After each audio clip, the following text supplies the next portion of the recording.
একটা মানুষ আর কত সহ্য করতে পারে? তাই কঠিন থেকে কঠিন একটা সিদ্ধান্ত নিয়েছি আজ।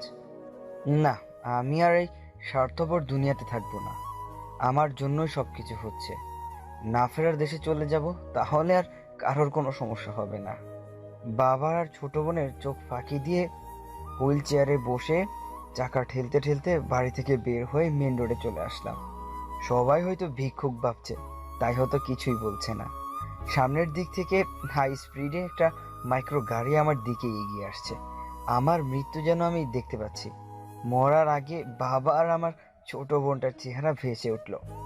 জলে ভেজা চোখ জোড়া বন্ধ করে নিলাম। গাড়ি ক্রসে ব্রেক করলে যেমন শব্দ হয়, ঠিক তেমন শব্দ আমার কানে বাজতে লাগলো। মনে হলো এই হয়তো আমার প্রাণটা এখনই বের হয়ে গেল। কিন্তু না, বেশ কিছু সময় হয়ে গেল, তারপরও কিছু হলো না। তাই ধীরে ধীরে চোখ খুলতে লাগলাম। চোখ খুলে সামনে একজন রূপবতী একটা মেয়েকে দেখলাম। রাগী চোখে কোমরে হাত রেখে আমার দিকে তাকিয়ে আছে। আশেপাশে বেশ ভিড় জমে গিয়েছে। হঠাৎ করে গালের মধ্যে বেশ অনেকটা ব্যথা অনুভব করলাম। মেয়েটা আমাকে অনেক জোরে একটা থাপ্পড় দিয়ে বলতে লাগলো, এই আপনার সমস্যা কি? হুঁশ থাকে না আপনার? এইভাবে রাস্তার মাঝখানে চলে আসছেন। আমি যদি ঠিক সময় ব্রেক না করতাম তাহলে তো বড় ধরনের একটা দুর্ঘটনা ঘটে যেতে পারতো এবং আপনি কি মারাও যেতে পারতেন। হ্যাঁ, আমি মরতেই চাই। তার জন্যই তো মাঝ রাস্তায় আসছি। গাড়িটা আমার উপর দিয়ে চালিয়ে দিলেই তো পারতেন। মেয়েটা হয়তো আমার এমন কথা শোনার জন্য প্রস্তুত ছিল না, তাই অবাক হয়ে আমার দিকে তাকিয়ে আছে। আর মেইন রোডে ঘটনাটা ঘটার কারণে বেশ জ্যামও লেগে গিয়েছে। আবার কয়েকজন লোক চিল্লিয়ে চিল্লিয়ে বলতে লাগলো, আরে আপা, আপনারা রাস্তায় জ্যাম লাগাইয়া রাস্তায় কি নাটক শুরু করে দিছেন? মাঝ রাস্তা থেকে আপনার গাড়ি সরান।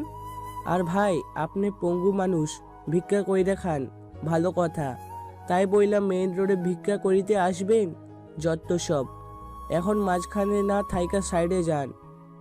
লোকগুলোর কথা শুনে আমি হুইল চেয়ারটা ঘুরিয়ে রাস্তার পাশে যাব, এমন সময় চেয়ারটা অন্যদিকে ঘুরে সামনের দিকে চলতে লাগলো। কে আমাকে সামনের দিকে ঠেলে নিয়ে যাচ্ছে তাকে দেখার জন্য পিছনে তাকিয়ে দেখি ওই মেয়েটা। তাই আমি মেয়েটাকে জিজ্ঞেস করলাম, আরে কি করছেন আপনি? আমাকে কোথায় নিয়ে যাচ্ছেন? মেয়েটাকে অনেকবার বললাম আমাকে কোথায় নিয়ে যাচ্ছেন, কিন্তু মেয়েটা কিছু না বলেই তার গাড়ির সামনে নিয়ে এসে একজন লোককে ডাক দিয়ে বলতে লাগলো। এই যে ভাইয়া, একটু সাহায্য করুন না প্লিজ।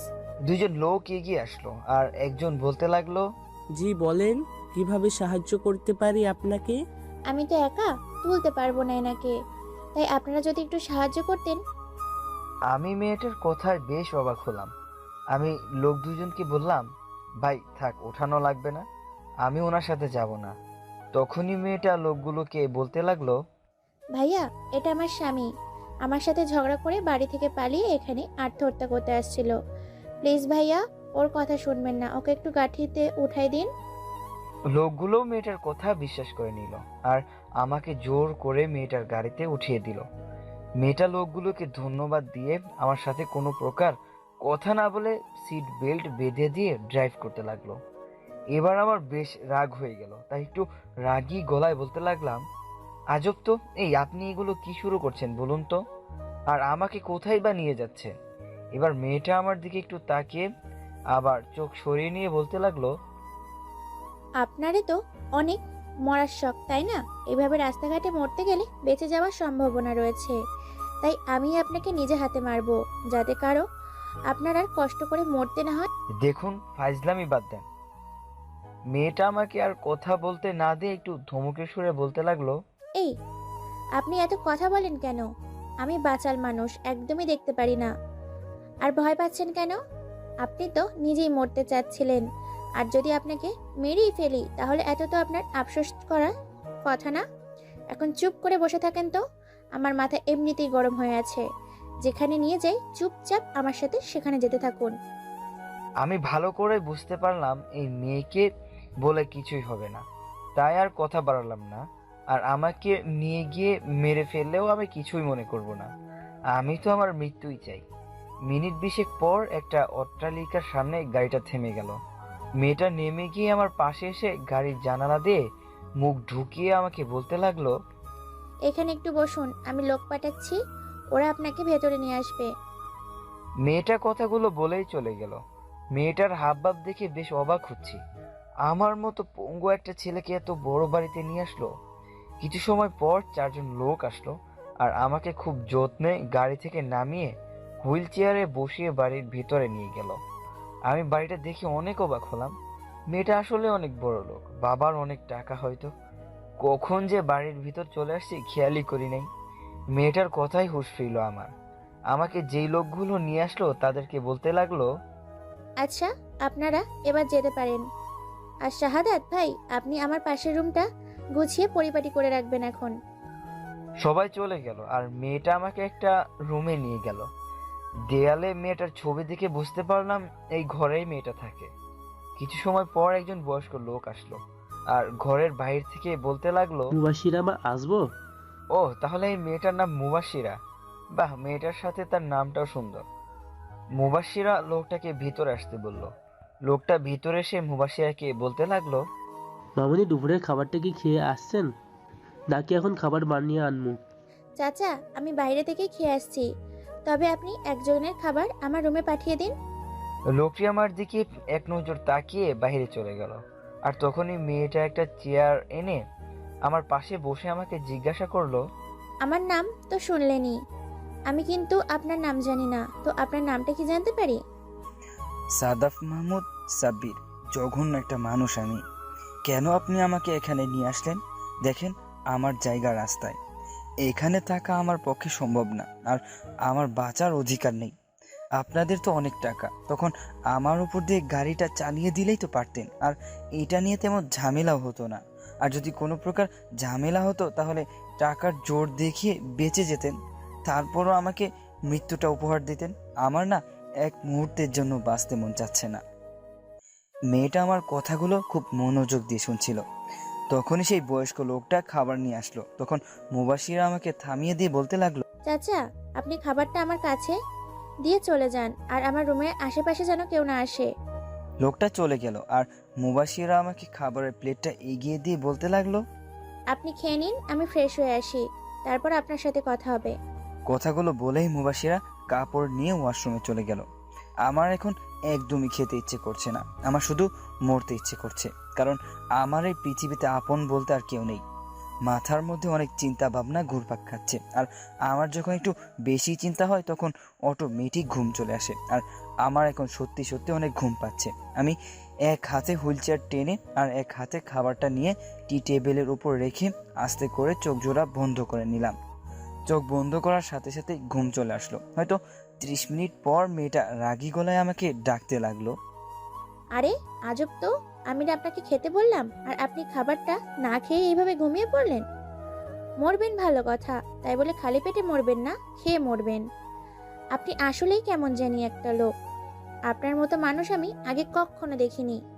এখন খাবারটা খেয়ে নিন, তারপর আপনার জীবনের কাহিনীটা আমাকে বলে মরিয়েন। এখন আমি আপনাকে আর বাধা দিব না। মুবাশিরা খাবারটা এগিয়ে দিয়ে কথাগুলো বলল। আমি খাবারের প্লেট নিচ্ছি না দেখে মুবাশিরা বলতে লাগলো, আপনি নিজ হাতে না খেলে কি আর করার, আমি আবার সব কাজ জোর করে করিয়ে নিতে পারি, আর এটা একটা গুণও বলতে পারেন। কথাটা বলে মুবাশিরা আমাকে খাটের সামনে নিয়ে গেল আর সে খাটের ওপর বসে পড়ল। তারপর খাবার মেখে আমার মুখে ধরলো। আমি খাচ্ছি না দেখে মুবাশিরা চোখ কুচকিয়ে রাগিয়ে গলায় বলতে লাগলো, দেখেন, আমি কিন্তু একটু বেশিই জেদি, তবে এইসব জেদ আমার কাছে খাটবে না। আপনি নিজে খাবারটা খাবেন না, এখন আমি আপনাকে খাইয়ে দিতে চাচ্ছি, তা আপনি খেতে রাজি হচ্ছেন না। আমি কিন্তু এখন কাজের লোকগুলোকে ডেকে এনে আপনাকে জোর করে খাওয়াবো, তাই এখন ভালো ছেলের মতো খাবারটা খেয়ে নিন। বাধ্য হয়ে আমাকে খাবারটা খেতে হচ্ছে। মেয়েটা আমাকে খাইয়ে দিচ্ছে আর মুচকি মুচকি হাসছে। খাওয়া শেষ করে মেয়েটা আমাকে বলতে লাগলো, তো এবার বলেন, আপনার কি এমন কষ্ট যে আত্মহত্যা মহাপাপ জানা সত্ত্বেও সেটা বেছে নিলেন? আমি আপনাকে বলতে বাধ্য নই। আপনি দয়া করে আমাকে রাস্তায় দিয়ে আসুন, নয়তো মেরে ফেলুন। আমি আর কারোর বোঝা হয়ে থাকতে চাই না। আরে ধ্যাত, আপনাকে সোজাভাবে বললে আপনি রাজি হবেন না, সেটা আমি ভালো করেই বুঝতে পারছি। তাই আঙুলটা একটু বাঁকা করতেই হবে। আপনি যদি বলতে, তাহলে এই বাসা থেকে এক পাও নড়তে পারবেন না। আর আপনার কি পা আছে? যেই নড়বেন। যাই হোক, বলে ফেলেন। বাহ, আপনিও শেষমেশ আমার পা নিয়ে কথা বললেন। আসলেও একটা মানুষ যদি কোনো দিক দিয়ে অসুস্থ থাকে তাহলে তাকে শুধু অবহেলায় পেতে হয়। সবাই আবার এই অবহেলা পায় না।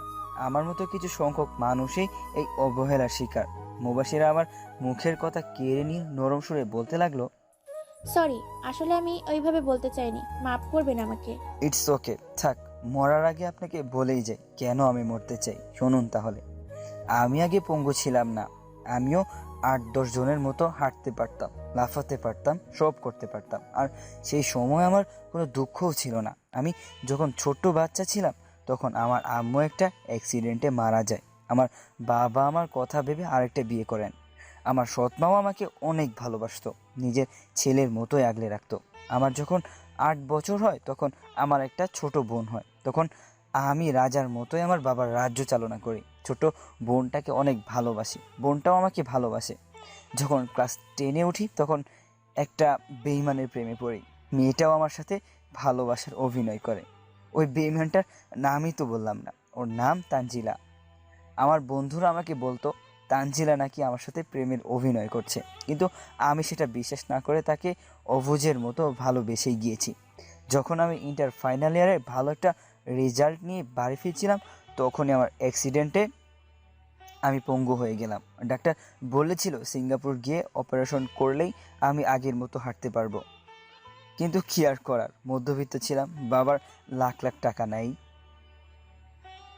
তাই আমি হাঁটার স্বপ্ন দেখা বাদ দিয়ে দিলাম। আর তখনই সবার আসল রূপ আমি দেখতে পাই। আমার সৎমা তার আসল রূপ দেখিয়ে দিল।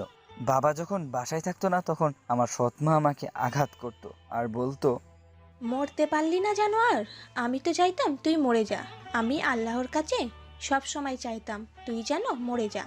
আল্লাহ আমার অর্ধেক দোয়া কবুল করে, আমাদের ঘাড়ে চাপিয়ে দিল। মরতে পারিস না, এখন তো তোর আরও শান্তি, শুধু বসে বসে খেতে পারবি। মা এই কথাগুলো বলতো আর আমাকে সতর্ক করতো যাতে আমি যেন এই সব কিছু বাবাকে না বলি। তখন আমার সৎমা আমার বোনকে আমার কাছে আসতে দিত না, আর আমাকে খাবারও দিত না। আমার বোনটা আমাকে লুকিয়ে লুকিয়ে খাবার দিয়ে যেত। একদিন আমার বন্ধু রাকিব আমাকে দেখতে আসে। সাদাব, তোর এখন কি অবস্থা রে? এই তো আগের মতোই। জানিস সাদাব, আমরা সকল বন্ধুরা তোকে অনেক মিস করি। বন্ধু মহল্লাটা এখন কেমন জানি ফাঁকা ফাঁকা লাগে। আচ্ছা বাদ দে ওসব কথা, আমার কপালে যা লেখা ছিল তাই হয়েছে। আচ্ছা তানজিলার কি খবর? তানজিলার কথা শুনে রাকিবের মুখটা কেমন জানি হয়ে গেল আর আমাকে বলতে লাগলো, তোকে আমি আগেই বলেছিলাম এই মেয়েটা একদমই ভালো না, অন্য ছেলের সাথে ওর সম্পর্ক আছে। তুই আমার কথা বিশ্বাসই করিস না। দেখ, তোকে কি একবারও দেখতে আসে? আসে নাই। তানজিলা এখন সিনিয়র একটা ভাইয়ের সাথে সম্পর্কে জড়িয়েছে। আমি তানজিলাকে তোর কথা বলেছিলাম। সে কি বলে জানিস? সে বলে, সাদাবের সাথে আমার যায় না।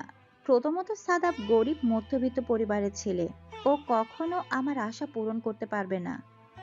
আর এখন তো কোনোভাবেই সম্ভব না, কারণ সাদাব এখন পঙ্গু, ও তো নিজেই অক্ষম। আশা করি রাকিব ভাই, আমি আপনাকে কি বোঝাতে চাচ্ছি। ওকে, বাই। আর আপনার বন্ধুকে বলে দিবেন সে যেন আমার আশায় বসে না থাকে, তার মতো পঙ্গু একটা মেয়েকে বিয়ে করে নেই যেন। যাকে আমি নিজের জীবনের চেয়েও বেশি ভালোবাসতাম তার এমন কথা শুনে সবচাইতে বেশি কষ্ট পাই। আর কাছের মানুষের কাছ থেকে অবহেলা পেলে সেটা আসলে সহ্য করার মতো না। আর এই দিকে আমার সৎমা আমার উপর আরও বেশি অত্যাচার শুরু করে দেয়। বাবার সামনে অনেক ভালো মানুষ সেজে থাকে, আর বাবা যখন কাজের জন্য বাইরে যায় তখন আমার সৎমা তার আসল রূপে ফিরে আসে আর দিনের পর দিন আমায় অসহ্য যন্ত্রণা দিতে থাকে, যেটা সহ্য করার চাইতে মরাই অনেক ভালো। মরলে হয়তো এমন যন্ত্রণা আর সহ্য করতে হবে না, অন্তত কারোর বোঝা হয়ে বেঁচে থাকতে হবে না। তাই তো কঠিন একটা সিদ্ধান্ত নিয়ে এই মায়ার দুনিয়া ত্যাগ করার জন্য আত্মহত্যা মহাপাপ জানা সত্ত্বেও সেটাই বেছে নিয়েছিলাম। বাট আপনি আমার উপর দরদ দেখিয়ে এখনও বাঁচিয়ে রেখেছেন। এত সময় মেয়েটার দিকে তাকাই, এখন মেয়েটার দিকে তাকিয়ে দেখি মেয়েটা চোখের কোণায় জল। আরে আপনি কান্না করছেন কেন? মেয়েটার চোখের জল মুছে নিয়ে বলতে লাগলো, না না, তেমন কিছু না। আচ্ছা, আপনি কি আমাদের সাথে থাকবেন? এখানে আপনাকে কেউ কিচ্ছু বলবে না। করুণা করতে চাচ্ছেন নাকি সহানুভূতি দেখাচ্ছেন নাকি সাহায্য করতে চাচ্ছেন? আমার কোনোটারই দরকার নেই। আপনি বরং আমাকে রাস্তায় দিয়ে আসুন। আমার জন্য মৃত্যুটাই বেস্ট। আমার কথা শুনে মুবাশির একটু রাগী গলায় বলতে লাগলো, আরে আপনি তো একটা কাপুরুষ, কথায় কথায় শুধু মরতে চান। আপনি পঙ্গু তো কি হয়েছে, আপনিও সফল হবেন। নিজেকে সবসময় এত ছোট করে দেখেন কেন? আর আপনাকে একটা অপারেশন করালে আপনি আবার হাঁটতে পারবেন। আপনি হাসালেন? অপারেশন? অপারেশন করাতে কত টাকা লাগবে আপনি জানেন? 10 লক্ষ টাকা লাগবে। আর এই টাকা আমার বাবাকে বিক্রি করলেও পাওয়া যাবে না। শুধু শুধু স্বপ্ন দেখা আমার মানায় না।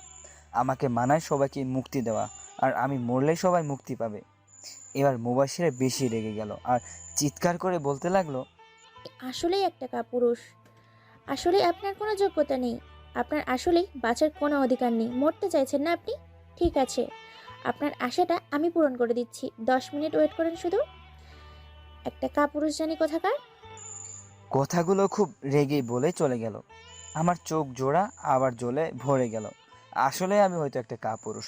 মিনিট 20 পর মুবাশির একটা ইঞ্জেকশন নিয়ে আসলো আর দাঁতের সাথে দাঁত চেপে বলতে লাগলো, এই যে বিষ নিয়ে আসছি, এখন এটা আপনার শরীরে পুশ করলেই আপনি কিছু সময়ের মধ্যে মারা যাবেন। ঠিক আছে, এবার চোখ বন্ধ করুন, আপনার আশা পূরণ করে দিই। কাপুরুষ কোথাকার, ছি! এখন কেন জানি আমার বাঁচতে মন চাচ্ছে, কিন্তু আমি যখনই মুবাশিরকে বলতে যাব যে আমি বাঁচতে চাই, ঠিক তার আগেই মুবাশিরা আমাকে ইঞ্জেকশনটা পুশ করে দেয়। আস্তে আস্তে আমার চোখ বন্ধ হতে লাগলো। হাজার চেষ্টা করেও খোলা রাখতে পারলাম না চোখ। এবার মনে হয় সত্যি সত্যি আর বাঁচবো না। অবশেষে হাজার চেষ্টা করেও আর চোখটা খোলা রাখতে পারলাম না।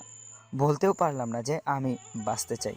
এইদিকে মুবাশিরা বিশ্বজয়ের একটা হাসি দিয়ে মুবাশিরার তার বাবাকে ফোন দিয়ে বলতে লাগলো, হ্যালো বাবা, সিঙ্গাপুরের 2টা টিকিটের ব্যবস্থা করে, আর সিঙ্গাপুরের সবচেয়ে বড় আর নামকরা একটা হসপিটাল এবং সার্জারির ডক্টরের ব্যবস্থা করো, এমার্জেন্সি। মোবাইলের ওপাশ থেকে মুবাশিরের বাবা ভয় পেয়ে অস্থির হয়ে বলতে লাগলো। মুবাশশর মা, কি হয়েছে? মুবাশিরের তার বাবার মুখের কথা কেড়ে নিয়ে বলতে লাগলো, ও বাবা, আমাকে আর একটা প্রশ্ন করবা না, তোমাকে যা বলছি তাই করো, রাখলাম। কথাগুলো বলেই মুবাশিরা তার বাবাকে আর কথা বলতে না দিয়েই কল কেটে দিল আর ঘুমন্ত সাদাফের সামনে বসে বলতে লাগলো, কাপুরুষ একটা, খবিশ কোথাকার। মরতে চাইলেই কি মরা যায়? আমি নাকি তার উপর করুণা করেছি, সহানুভূতি দেখিয়েছি, সাহায্য করেছি। হ্যাঁ, আমি তাই করেছি। যদি একটা প্রাণ বাঁচাতে হয় তাহলে আমি করুণাই করেছি, সহানুভূতি করেছি, সাহায্য করেছি। যাক বাবা, ভাগ্যিস বাবার ঘুমের ইঞ্জেকশনটা ছিল, না হলে তো এই কাপুরুষিকতা শুনতে শুনতে অজ্ঞানী হয়ে যেতাম। কথাগুলো বলেই মুবাশিরা তাদের ফ্যামিলি ডাক্তারকে ফোন দিয়ে বাসায় আসতে বলল। কিছু সময় পর ফ্যামিলি ডাক্তার আসে আর মুবাশিরা ডাক্তারের কাছ থেকে কিছু পরামর্শ নিল যে সাদাফের অপারেশন করে ভালো হতে হতে কতদিন সময় লাগবে। তখন ডাক্তার মুবাশিরারকে বলে, আসলে মামুনি, অপারেশন ভালো মতো হয়ে গেলে 4 থেকে 6 মাসের মধ্যে ও হাঁটতে পারবে, আশা করা যায়।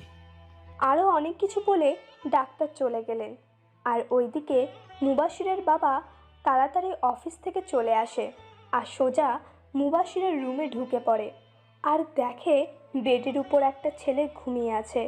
আর মুবাশিরা ছেলেটার মাথার পাশে বসে ছেলেটার মাথায় হাত বুলিয়ে দিচ্ছে। মুবাশিরের বাবা স্বস্তির একটা নিঃশ্বাস নিল যে তার মেয়ের কিছু হয়নি। কিন্তু এই ছেলেটাকে ভুরুকুচকে সামনে মেয়ের দিকে এগিয়ে গলা খাকারি দিয়ে বলতে লাগলো, মামনি, কি হয়েছে? জানো আমি কত টেনশনে ছিলাম, তোমার কিছু হয়ে গেল নাকি? আর এই ছেলেটা কে? মুবাশিরা বেড থেকে নেমে গিয়ে তার বাবার সামনে গিয়ে একটু রাগী গলায় বলতে লাগলো, উফ বাবা, আমি তোমাকে ওর সম্পর্কে কিছু বলতে বাধ্য নই। আর তুমি সিঙ্গাপুর যাওয়ার ব্যবস্থা না করে আমাকে এখন প্রশ্ন করার জন্য অফিস থেকে বাসায় চলে আসছো। মুবাশিরের এমন কথায় তার বাবা কোনো কষ্টই পেল না, কারণ মুবাশিরের ছোট থেকেই এমন রাগী আর একরোখা একটা মেয়ে। এমন হয়তো হতো না, কিন্তু মা মরা মেয়ে, মায়ের ভালোবাসা পায়নি, হয়তো এই কারণেই মুবাশিরা এমন হয়ে গিয়েছে। তবে মেয়েটা যতই রাগী হোক না কেন, মনের দিক থেকে মেয়েটা বেশ ভালো। অবশেষে ঘুমন্ত সাদাফকে নিয়ে পাড়ি জমালো সিঙ্গাপুরে।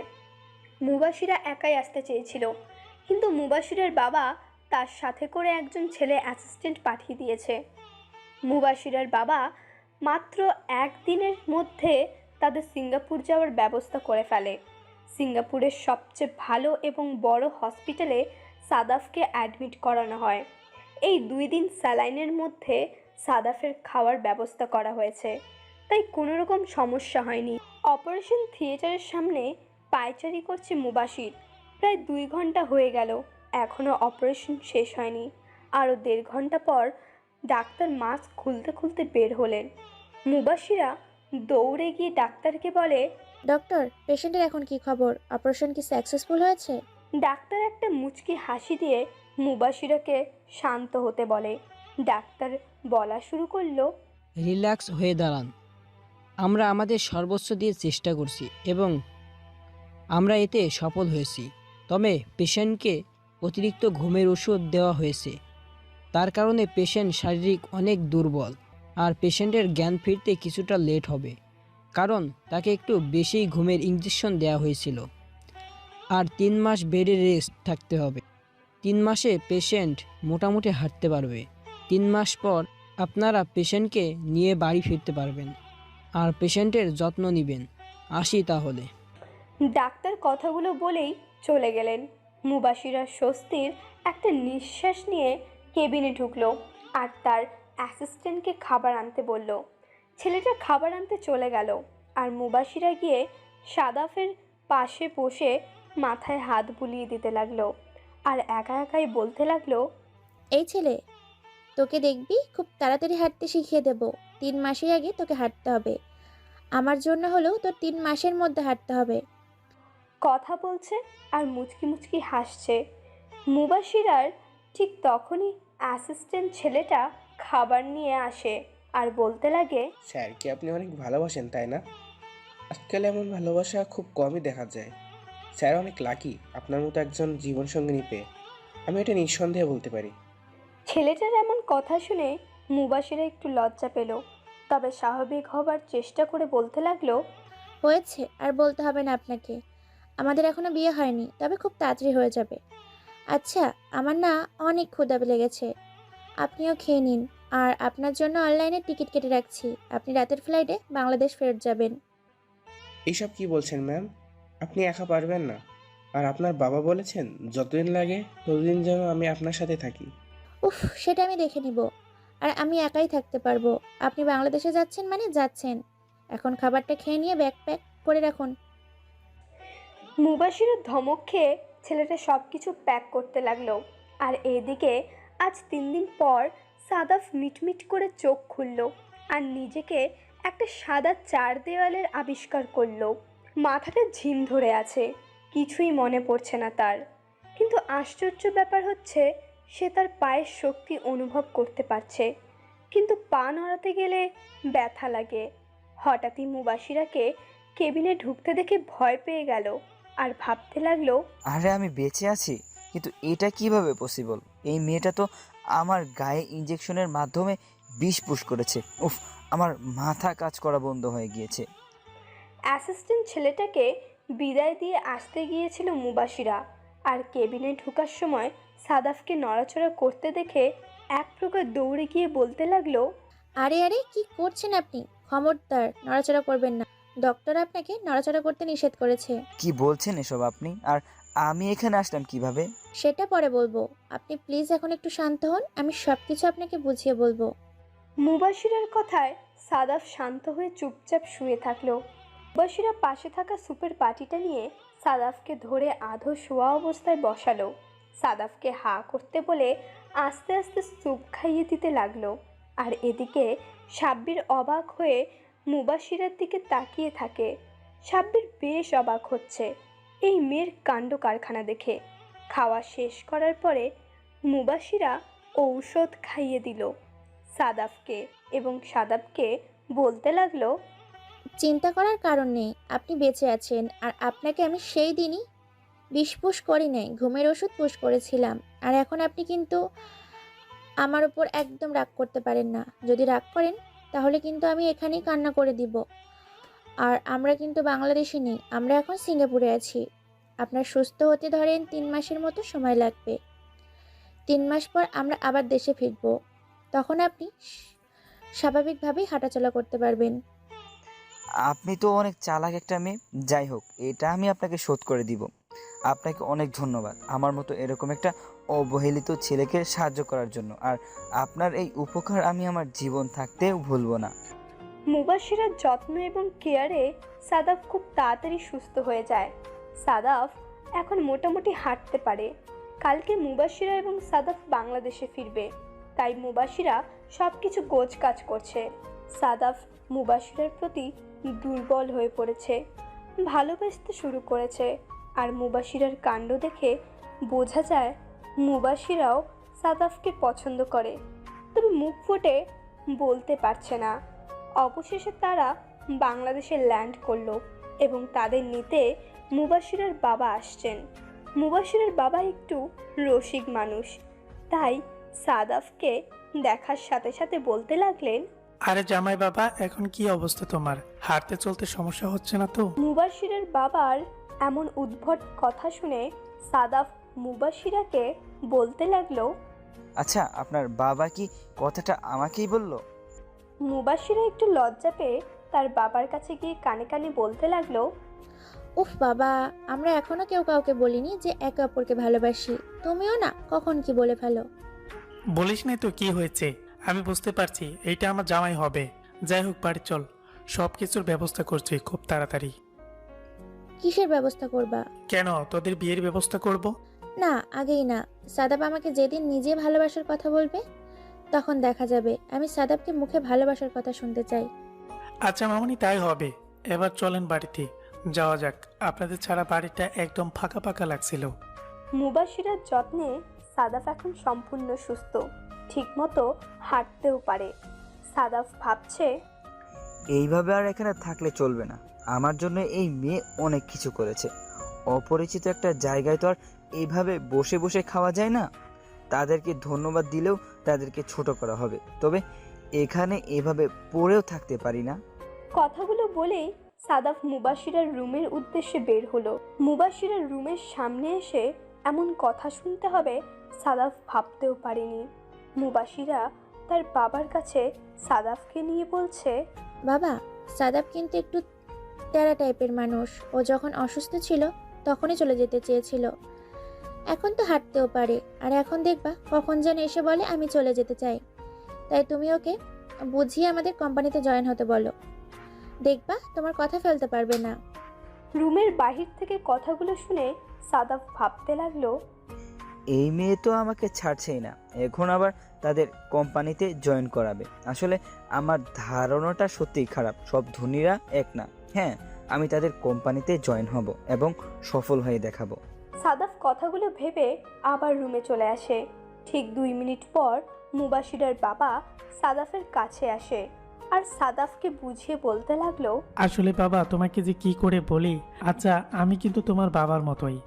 আর বাবা হয়ে যদি তোমার কাছে কিছু চাই তাহলে কি তুমি আমায় ফিরিয়ে দেবে? জানি সন্তানেরা কখনো তার বাবাকে ফিরিয়ে দেবে না। তাই আমি চাচ্ছি কি তুমি আমার কম্পিউটারের দায়িত্বটা নাও, আর দেশের টপ বিজনেসম্যানদের মধ্যে তুমিও একজন হবে। সাদাফ ভেবেছিল হয়তো তাকে আটকে রাখার জন্য তাদের কোম্পানিতে একটা পদে কাজ দিবে, কিন্তু তার ধারণা ভুল করে দিয়ে ডিরেক্ট পুরো কোম্পানির দায়িত্বটাই দিবে এটা আশা করেনি সাদাফ। তাই সাদাফ মুবাশিরের বাবাকে বলতে লাগলো, আঙ্কেল, আপনি এসব কি বলছেন? আপনারা আমার জন্য অনেক কিছু করেছেন। রাস্তা থেকে আমার মতো পঙ্গু একটা ছেলেকে তুলে এনে যাবতীয় সব কিছুর ব্যবস্থা করে সুস্থ করে তুললেন, আর এখন আমাকে আপনি আপনার কোম্পানি আমার হাতে তুলে দিতে চাচ্ছেন? আপনার বিশ্বাস নিয়ে আমি খেলতে পারবো না। আর তাছাড়া তো মুবাশিরা তো আছেই, মুবাশিরাকে সব বুঝিয়ে দিলেই তো পারেন। তোর বোকা ছেলে, তোমার প্রতি আমার সম্পূর্ণ বিশ্বাস আছে।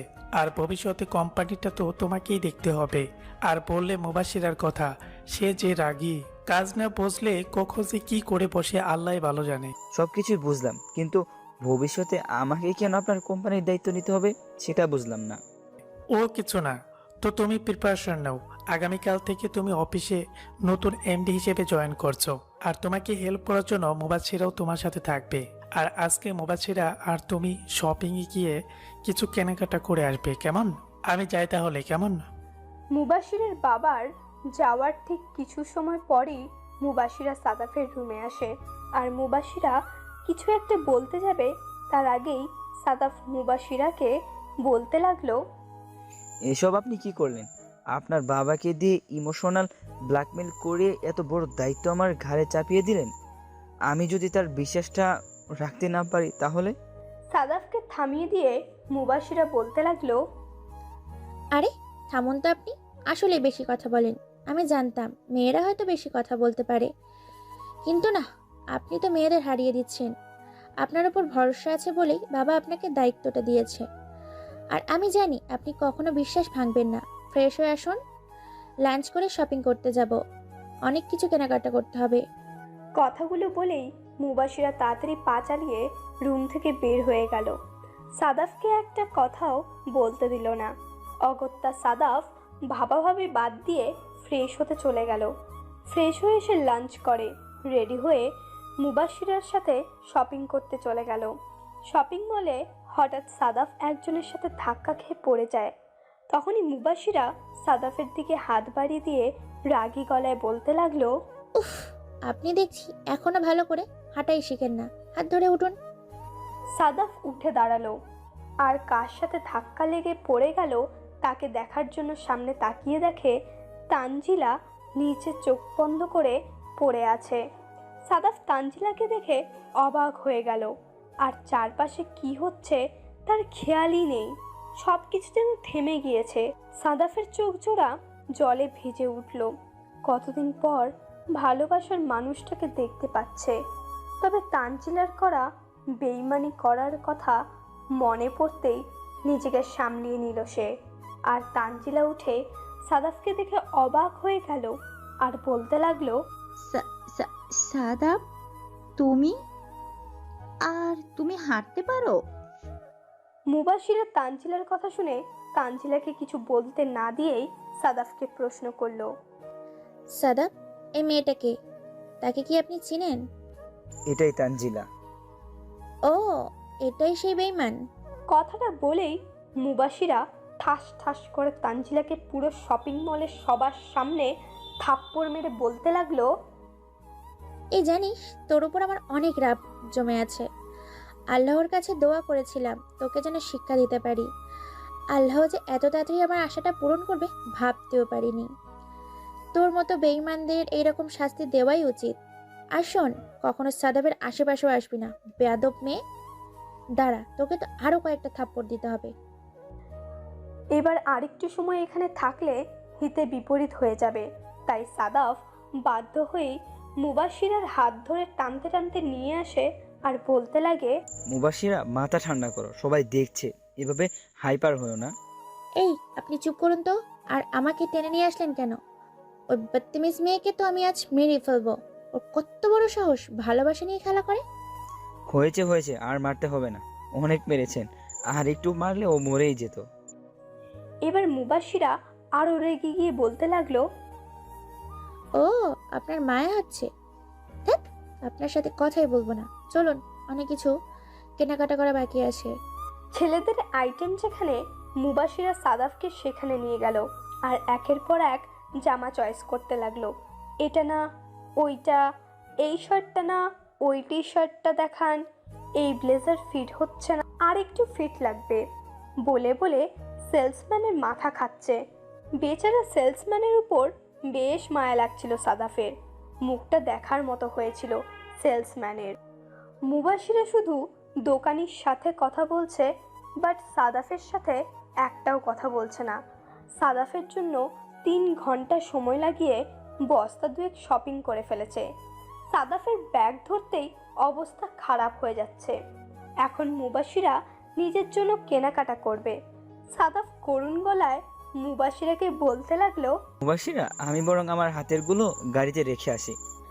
মুবাশিরা কিছু সময় সাদাফের দিকে তাকিয়ে কি যেন ভাবলো। তারপর কয়েকটা প্যাকেট মুবাশিরা নিজে নিয়ে বলতে লাগলো, চলুন, আমিও আপনার সাথে যাব। কথাটা বলেই হাঁটা শুরু করলো, আর কোনো কথা বলল না। সাদাফ অবাক হয়ে গেল এই মেয়েকে চুপ থাকতে দেখে। মুবাশিরের চুপ থাকায় সাদাফের কেন যেন ভালো লাগছে না, কেমন বেমানান লাগে।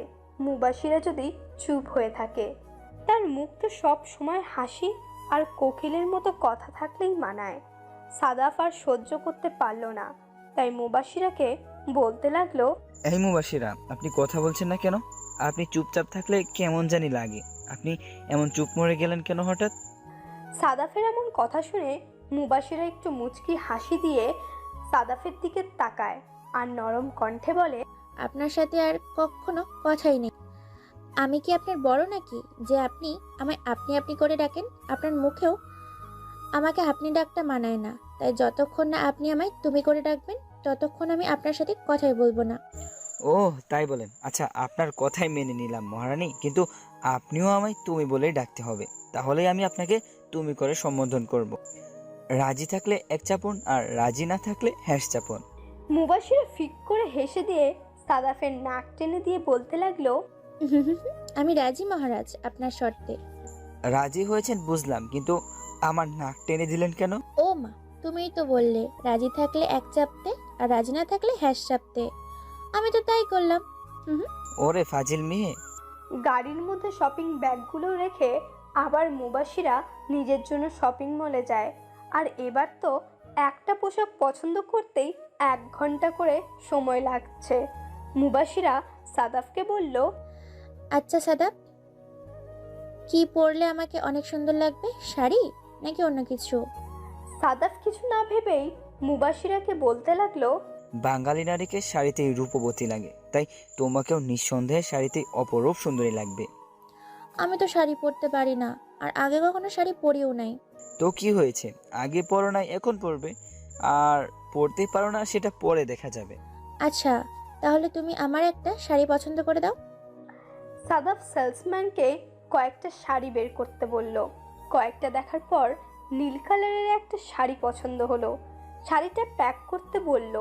আর একটা কালো কালারের শাড়িও পছন্দ হলো, তাই সেটাও নিয়ে নিল। আরও অনেক কিছু কেনাকাটা করে। আর এইদিকে রাতও হয়ে গিয়েছে, তাই বাহির থেকে ডিনার করে বাড়ি ফিরে দুজনে, আর যে যার রুমে গিয়ে শুয়ে পড়ে। সকালে মুবাশিরার ডাকে সাদাফের ঘুম ভাঙল। সাদাফকে ডেকে দিয়ে মুবাশিরা রেডি হতে চলে গেল। নতুন একটা সকাল, আজ সাদাফের নতুন জীবন শুরু হবে। তাকে যে দেশের টপ বিজনেসম্যানদের মধ্যে একজন হতে হবে, সে যে মুবাশিরার বাবাকে কথা দিয়েছে। সাদাফ কালো প্যান্ট, সাদা শার্ট, তার উপর কালো ব্লেজার, লম্বা চুলগুলো আঁচড়িয়ে সাইড করে রাখা, যা দেখে যে কোনো মেয়েই প্রেমে পড়তে বাধ্য। রেডি হয়ে সাদাফ রুম থেকে বের হতেই মুবাশিরার সামনে পড়ল। মুবাশিরা সাদাফের এমন একটা ঘায়েল করা লুক দেখে এক ধ্যানে তাকিয়ে আছে। কত সময় তাকিয়েছিল মুবাশিরার খেয়াল নেই, কিন্তু সাদাফের তুড়ি বাজানোর শব্দে মুবাশিরার ঘোর কাটে। সাদাফ তুড়ি বাজিয়ে বলতে লাগলো, হেই মিস, কোথায় হারিয়ে গেলে? আর এভাবে আমার দিকে তাকিয়ে আছো কেন? সাদাফের এমন কথায় মুবাশিরা বেশ লজ্জা পেল, তাই মাথা নিচু করে সাদাফকে বলতে লাগলো, সাদাব, তোমার হাতটা দাও তো। কেন, তুমি আমার হাত দিয়ে আবার কি করবে? আরে দাও না। সাদাফ তার হাতটা মুবাশিরার দিকে এগিয়ে দিল, আর মুবাশিরা সাদাফের হাতটা নিয়ে আঙ্গুলে কামড় দিয়ে বলতে লাগলো, আমার নজর বাদে অন্য কারো নজর যেন না লাগে। মুবাশিরা কথাটা বলেই ছুটে দৌড়ে চলে গেল। আর মুবাশিরের এমন কাণ্ডে সাদাফ বোকা বনে গেল, আর কিছু একটা ভেবে ঠোঁটের হাসির ছিলেকে ফুটে উঠল। সাদাফ মুচকি একটা হাসি দিয়ে মাথা হালকাভাবে চাপড় মেরে খাবার টেবিলের দিকে হাঁটা দেয়। খাবার টেবিলে মুবাশিরা আর তার বাবা সাদাফের জন্য অপেক্ষা করছে। সাদাফের এই লুক দেখে মুবাশিরার বাবা মুবাশিরাকে কানে কানে বলতে লাগলো, মারে, সাদাবকে দেখে আজ সব মেয়েরাই দেওয়ানা হয়ে যাবে। আল্লাহ ভালো জানে তোর কপালে কয়টা সতীন জুটবে। মুবাশিরার বাবার এমন কথা শুনে মুবাশিরার কাশি উঠে যায়, আর কাশতে কাশতে রাগী গলায় বলতে লাগলো, উফ বাবা, তুমি দেখি বিয়ের আগেই আমার সংসার ভাঙার দোয়া করছো। বুঝলাম, তুমি একটু মজা করতে ভালোবাসো, তাই বলে এইসব বলবে? সরি মামুনি, আর এইসব নিয়ে দুষ্টুমি করবো না। আমার ভুল হয়ে গেছে। ওকে ওকে, আর বলতে হবে না। এবার খাওয়া শুরু করো, অফিসে তো যেতে হবে তাই না? তিনজন ব্রেকফাস্ট করে অফিসের উদ্দেশ্যে বেরিয়ে পড়ল। কিছু সময় পর অফিসে পৌঁছায় তারা। সব কর্মচারী ফুলের তোড়া দিয়ে দাঁড়িয়ে আছে তাদের নতুন এমডিকে সাদর গ্রহণ করার জন্য। সবাই একে একে গুড মর্নিং জানিয়ে সাদাফকে গ্রহণ করে নিল। আর কিছু মেয়েরা তো সাদাফকে গিলে খাচ্ছিল। এটা আবার মুবাশিরের চোখ এড়ায়নি, তাই বেশ রাগ হতে লাগলো মেয়েগুলোর উপরে। মনে মনে মুবাশিরা মেয়েগুলোকে বলতে লাগলো, শয়তান সেমরিগুলা, দেখ দেখ কেমন করে তাকিয়ে আছে, ইস নজর মনে হয় লেগেই যাবে। ধুর, ভাল লাগে না। এই সাদাবকে তো কেবিন থেকে বের হতেই দিব না। আর বেটা কবিষ্টার অপেক্ষায় থাকলেও চলবে না। বেটা কখনো মুখ ফুটে ভালোবাসার কথা বলবে না, যত তাড়াতাড়ি আমি বলবো, নাইলে পাখি ফুরুত হয়ে যাবে। কি হলো মুবাশিরা, কি ভাবছো তো? কখন থেকে ডাকছি? হ্যাঁ হ্যাঁ বলো, আমি শুনছিলাম তো। কি যেন বললে? যাক, ভালোই হয়েছে। দেখো, তোমার আর আমার কেবিন একসাথে দেওয়া। আঙ্কেল ভালো একটা কাজ করেছেন। সাদাফের কথা শুনে মুবাশিরা বাঁকা একটা হাসি দিয়ে বিড়বিড় করে বলতে লাগলো, বাবাকে আমি বলেছিলাম আমার আর তোমার কেবিনে একসাথে করে দিতে। ছেলে মেয়েকে বিশ্বাস নাই, কখন কার সাথে টাঙ্কি মারে, তাই বুদ্ধি করে তোমাকে পাহারা দেওয়ার জন্য কেবিন একসাথে নিতে বলেছি। কি হলো আজকে তোমার? হ্যাঁ, বিড়বিড় করে কি বলছো তুমি? না না, তেমন কিছু না, চলো কেবিনে যাই। বাবা তো তোমাকে সবার সাথে পরিচয় করিয়ে দিয়ে কোথায় যেন গেল। কেবিনে ঢুকে সাদাফ লম্বা একটা নিঃশ্বাস নিল। সাদাফ কখনো ভাবতে পারেনি যে তার ঘাড়ে এমন একটা দায়িত্ব আসবে। মনে মনে শপথ করে, আমার সর্বোচ্চ দিয়ে আমি এই কোম্পানিটা সামনের দিকে এগিয়ে নিয়ে যাব। আঙ্কেল মুবাশিরা আমার উপর যে বিশ্বাস আশা করে আছে সেটা কখনো নষ্ট হতে দিব না। সাদাফ তার সর্বোচ্চটা দিয়ে কোম্পানিটা সামনের দিকে এগিয়ে নিয়ে যাচ্ছে। বেশ উন্নত হয়েছে কোম্পানি আগের থেকে। অনেক বড় বড় কোম্পানির সাথে ডিল হয়। বেশ নাম করে ফেলেছে মুবাশিদের কোম্পানিটা। আর সব কিছু সাদাফের চেষ্টায় আর তার সাপোর্ট হিসেবে যদি মুবাশিরা না থাকতো, তাহলে হয়তো এত তাড়াতাড়ি এতটা উপরে ওঠা কখনো সম্ভব ছিল না। আর মুবাশিরা সাদাফের সম্পর্কটা আগের থেকে এখন আরও বেশি গভীর হয়েছে। তবে কেউ কাউকে বলতে পারে না ভালোবাসার কথা। কিন্তু মুবাশিরা আর পারছে না, তাই সে সিদ্ধান্ত নিয়েছে নিজেই ভালোবাসার কথা জানাবে। যে ভাবা সেই কাজ। সাদাফের পছন্দ করা শাড়ি নিয়ে বসে আছে, অনেক রাগ হচ্ছে।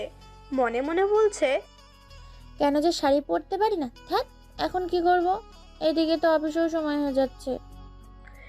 ব্রেকফাস্ট করার পর সাদাফকে 10 মিনিট দাঁড়াতে বলে মুবাশিরা শাড়ি পরার জন্য রুমে আসে। বাট কয়েকবার শরীরের সাথে জড়িয়ে শাড়ি পরার বৃথা চেষ্টা করেও পারল না শাড়ি পরতে। তাই মন খারাপ করে বসে বসে ন্যাকা কান্না জুড়ে দিয়েছে। ওইদিকে অফিস টাইম হয়ে যাওয়ার কারণে সাদাফ মুবাশিরাকে ডাকার জন্য মুবাশিরার রুমের দিকে হাঁটা দেয়। আর ভুলবশত নক না করেই মুবাশিরার রুমে ঢুকে পড়ে। আর মুবাশিরাকে এমন অবস্থায় দেখার জন্য মোটেও প্রস্তুত ছিল না সাদাফ। সাদাফ চোখ জোড়া বন্ধ করে নিয়ে একটা চিৎকার দিয়ে বলতে লাগলো, আমি কিছু দেখি নাই। সাদাফের এমন চিৎকার শুনে মুবাশিরা গিয়ে সাদাফের মুখ চেপে ধরে বলতে লাগলো, চুপ করো সাদাফ, যেখানে আমার চিৎকার করার কথা সেখানে তুমি কেন চিল্লাচ্ছ? যাক, তুমি আসছো ভালোই হয়েছে, এখন আমাকে শাড়ি পরাতে সাহায্য করো। মুবাশিরের এমন কথা শুনে সাদাফ ভয়ে কাঁপতে থাকে এবং কাঁপা কাঁপা গলায় বলে, কি বলছো মুবাশির এইসব? আমি শাড়ি পরিয়ে দিব তোমায়? সাদাফের এরকম অবস্থা থেকে সাদাফকে ছেড়ে দিয়ে মুবাশিরার দরজা লাগিয়ে দিয়ে সাদাফের হাতে শাড়িটা দিয়ে বলতে লাগলো, কি হলো তোমার, এভাবে কাঁপছো কেন? অফিসের সময় হয়ে যাচ্ছে, তাড়াতাড়ি শাড়িটা পরিয়ে দাও তো। সাদাফ ঘেমে নিয়ে একাকার হয়ে গেছে। কিন্তু মুবাশিরা সাদাফের এমন অবস্থা দেখেও সাদাফকে ছাড়ার নামই নিচ্ছে না। তাই সাদাফ এক প্রকার বাধ্য হয়ে শাড়িটা পরিয়ে দিতে লাগলো। কুচি গোছার সময় যখন সাদাফ কুচিটা ঠিক করে মুবাশিরার হাতে দিয়ে বলে, এই নাও কুচিটা, এখন গুজে নাও। সাদাফের এই কথায় পাত্তা না দিয়ে মুবাশিরা বলতে লাগলো, উফ সাদাব, সবটা যখন নিজেই পরিয়ে দিলে, তাহলে এই কুচিটা কি দোষ করেছে? কুচিটাও গুজে দাও তো। মুবাশিরের কথা শুনে সাদাফ বেশ বুঝতে পারল যে মুবাশিরা তার সাথে ইচ্ছে করেই এমনটা করছে। তাই অগত্যা কথা না বাড়িয়ে কাপা হাতে কুচিটা গুজে দিল। আর সাদাফের স্পর্শ পেয়ে মুবাশিরা আবেশে চোখ জুড়ে বন্ধ হয়ে যায় আর সাদাফের চুলগুলো আঁকড়ে ধরে। সাদাফ তাড়াতাড়ি করে মুবাশিরের হাত থেকে চুল ছাড়িয়ে নিয়ে মুবাশিরের উদ্দেশ্যে বলে, মুবাশিরা তাড়াতাড়ি আসো, আমি নিচে ওয়েট করছি।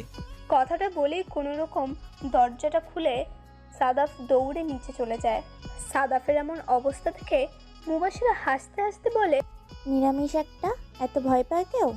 মুবাশিরা নিচে এসে দেখে সাদাফ দাঁড়িয়ে আছে। তাই মুবাশিরা সাদাফকে গাড়িতে বসতে বলে আর ড্রাইভারকে বলে, ড্রাইভার আঙ্কেল, আজকে আপনার যেতে হবে না, আজ আপনার ছুটি। এটা তেমন কিছু না। মাঝে মধ্যেই মুবাশিরা ড্রাইভ করার জন্য ড্রাইভারকে ছুটি দিয়ে দেয়। তাই সাদাফ কিছু বলল না। সাদাফ সামনের সিটে বসে পড়ল আর মুবাশিরা ড্রাইভিং সিটে বসলো। সাদাফ লজ্জায় মুবাশিরার সাথে কথাই বলতে পারছে না। আর এইদিকে মুবাশিরা অফিসে না গিয়ে গাড়ি ঘুরিয়ে অন্য কোথাও নিয়ে যাচ্ছে। সাদাফ নিচের দিকে তাকিয়ে আছে, তাই খেয়াল করেনি। কিছু সময় পর মুবাশিরা একটা নদীর পাড়ে গাড়ি থামায়। সাদাফ মাথা উঁচু করে নদী দেখে অবাক হয়ে মুবাশিরাকে বলে, আরে মুবাশিরা, তুমি কোথায় গাড়ি নিয়ে আসলে? অফিসে না গিয়ে এখানে আসলে কেন? আগে গাড়ি থেকে নামো, তারপর বলছি। সাদাফ গাড়ি থেকে নামলো আর মুবাশিরা সাদাফকে একটু তাড়াতে বলে সামনের দিকে হাঁটতে লাগলো। একটু দূরে একটা নার্সারি আছে। মুবাশিরা সেখানেই একটা গোলাপ ফুল আনার জন্য গেল। ফুলটা নিয়ে এসে সাদাফকে বলতে লাগলো, সাদাব চলো ওই দিকটায় যাই, সকালে হাঁটার মজাটাই আলাদা। কি হয়েছে বলো তো তোমার? হাতে ফুল, আজ তোমার বিহেভিয়ারটা কেমন জানি লাগছে আমার কাছে। বেশ ভালোই লাগছিল এইরকম একটা পরিবেশে নদীর পাড়ে হাঁটতে। হঠাৎ করেই মুবাশিরা সাদাফকে থামিয়ে দিয়ে সাদাফের সামনে এক হাঁটু গেড়ে বসে ফুলটা এগিয়ে দিয়ে বলতে লাগলো, কেটে যায় নিঝুম রাত, কাটে না প্রহর, তুমি এসে পাশে বসে রাঙালে রোদেরা ভোর। তোমার মনের আকাশ নীলে হব সকালের শুকতারা, দিনে রাতে ভিজবো তোমায় হয়ে নিরল জোছনা ধারায়। তুমি কি হবে আমার রাত জাগা পাখি, তুমি কি আমার পাশে বসে রাঙাবে রোদেলা ভোর, হবে কি আমার মনের আকাশে নীলে শুকতারা। কথাগুলো বলেই মুবাশিরা ছলছল চোখে সাদাফের দিকে তাকিয়ে থাকে। সাদাফ কি তাকে ফিরিয়ে দিবে? হয়তো ফিরিয়েই দিবে, কিন্তু না। মুবাশিরাকে ভুল প্রমাণিত করে মুবাশিরার সামনে হাঁটু গেড়ে বসে গোলাপটা নিয়ে বলতে লাগলো, হ্যাঁ, আমি হতে চাই তোমার রাত জাগা পাখি, হতে চাই মনের আকাশে শুকতারা, রাঙাবো তোমার পাশে বসে রোদেলা ভোর। কথাগুলো বলেই সাদাফ মুবাশিরাকে দাঁড় করিয়ে দেয় আর মুবাশিরা ঝড়ের বেগে সাদাফকে জড়িয়ে ধরে আর কান্না করে দিয়ে বলতে লাগে, বলো কখনো ছেড়ে যাবে না আমায়, সুখ দুঃখের সঙ্গী হবে আমার। কখনো ছেড়ে যাব না, তোমার সুখ দুঃখের সঙ্গী হব, তুমি যদি আমার পাশে থাকো। এই জীবন থাকতে কখনো তোমাকে ছেড়ে যাব না, কথা দিলাম। সাদাফ তার প্রিয়সীকে আবেশে জড়িয়ে ধরে কপালে চুমু দিয়ে বলতে লাগলো, তাহলে চলো যাওয়া যাক। জানোই তো আজকে অনেক বড় একটা মিটিং আছে দুপুরে, আর ডিলটাও অনেক বড়। ডিলটা যদি পেয়ে যাই তাহলে আমাদের কোম্পানির র্যাঙ্কিং বেড়ে যাবে। দুটো ভালোবাসা অনেক অনুভূতি নিয়ে এক হলো আর সাদাফ ক্রমশ তার লক্ষ্যে পৌঁছে যাচ্ছে। ডিলটাও পেয়ে যায়, যার কারণে কোম্পানির অনেক নামডাক ছড়িয়ে পড়ে দেশে। কুয়েতের সবচেয়ে বড় একটা কোম্পানির সাথে ডিলের কথা চলছে। এই জন্য সাদাফ একটু চিন্তিত। আর সাদাফকে সাপোর্ট হিসেবে মুবাশিরার আর তার বাবা সব সময় বুঝাচ্ছে, আরে মাইসন, এত চিন্তা কিসের? আমি তো তোমাকে কখনো হারতে দেখিনি, আমার ভরসা আছে এই ডিলটা তুমি পাবে, চিন্তা করার দরকার নেই। এখন অনেক রাত হয়ে গেছে, ঘুমিয়ে পড়ো। আঙ্কেল, এটা কিন্তু আমাদের দেশের সাথে ডিল হচ্ছে না, ডিলটা বাইরের কান্ট্রিতে হবে। আর আমি যদি একটু ভুলও করে ফেলি তাহলে ডিলটা হাতছাড়া হয়ে যাবে আর কোম্পানির র্যাঙ্কিং নিচে নেমে যাবে, আর র্যাঙ্কিং নিচে নামলে কোম্পানির নামও খারাপ হবে। সাদাফের এমন কথা শুনে মুবাশিরের বাবা বেশ খুশি হলো। কিন্তু এই ছেলে যদি চিন্তা করে না ঘুমিয়ে রাত পার করে দেয় তাহলে তো মিটিংয়ে গড়বড় পাকিয়ে দিবে। তাই মুবাশিরের বাবা মুবাশিরাকে উদ্দেশ্য করে বললেন, মুবাসিরা সাদাফকে চিন্তা করতে মানা করো আর বুঝিয়ে সুঝিয়ে ঘুমাতে বলো। চিন্তা করলে ঘুম হয় না, আর ঘুম না হলে কোনো কাজই ভালোভাবে করা যায় না। তাই চিন্তা না করে ঘুমাতে বলো। মুবাশিরের বাবা কথাটা বলেই চলে গেলেন। সে জানে মুবাশিরা বুঝিয়ে বললে নিশ্চয়ই সাদাফ চিন্তামুক্ত হয়ে ঘুমিয়ে পড়বে। তাই তো মেয়ের উপর দায়িত্বটা দিয়ে সে চলে গেলেন। মুবাশিরা গিয়ে সাদাফের পাশে বসে সাদাফের হাত ধরে আঙ্গুলের ভিতরে আঙ্গুল গুজে দিয়ে বলতে লাগলো, সাদাব, নিজের ওপর ভরসা রাখো, দেখবে তুমি সাকসেস হবেই। আর আমি তো তোমার সাথে আছি, দেখবে কাল আমরা ডিলটা পেয়ে যাব। এখন শুয়ে পড়ো, আমি মাথায় হাত বুলিয়ে দিচ্ছি, দেখবে ঘুম চলে আসবে। মুবাশিরার কথায় সাদাফ একটু সাহস পেল, তাই সাদাফ শুয়ে পড়ল। আর মুবাশিরা সাদাফের মাথায় হাত বুলিয়ে দিতে লাগলো। ভালোবাসার মানুষের হাতের স্পর্শে সাদাফের চোখে খুব তাড়াতাড়ি ঘুম চলে আসে। মুবাশিরা সাদাফের কপালে একটা চুমু দিয়ে মনে মনে বলতে লাগে, প্রিয়, দেখবে কালকে তুমি ডিলটা পেয়ে যাবে। আর ডিলটা পেয়ে গেলেই বাবাকে বলে আমরা বিয়ে করে ফেলবো। আর এইভাবে কাছে থাকা সত্ত্বেও দূরে থাকতে চাই না। তোমার বুকে মাথা রেখে নিশ্চিন্তে ঘুমাতে চাই। কথাগুলো ভাবতেই মুবাশিরা লজ্জায় লাল হয়ে গেল। ভাগ্যিস সাদাফ এখন জেগে নেই, জেগে থাকলে হয়তো মুবাশিরা লজ্জায় মাটির নিচেই চলে যেত। মুবাশিরা সাদাফের দিকে কিছু সময় তাকিয়ে থেকে নিজের রুমে গিয়ে ঘুমিয়ে পড়ে। সকালে সাদাফকে ডেকে দিয়ে ফ্রেশ হতে বলে নিজেও ফ্রেশ হতে গেল। ফ্রেশ হয়ে রেডি হয়ে ব্রেকফাস্ট করে অফিসের উদ্দেশ্যে বের হয়ে গেল দুজনে। মিটিং 11টা থেকে, তাই কেবিনে প্রিপারেশন নিচ্ছে। আজকে দুইজনকেই প্রজেক্টের ব্যাপারে উপস্থাপনা করতে হবে। প্রথমে মুবাশিরার পালা, তারপর সাদাফের। আর কিছু কাজ করে ঠিক 11টার সময় মিটিং রুমে যায় তারা। কুয়েতের কিছু বায়ার আর আছে কোম্পানির বড় বড় স্টাফ।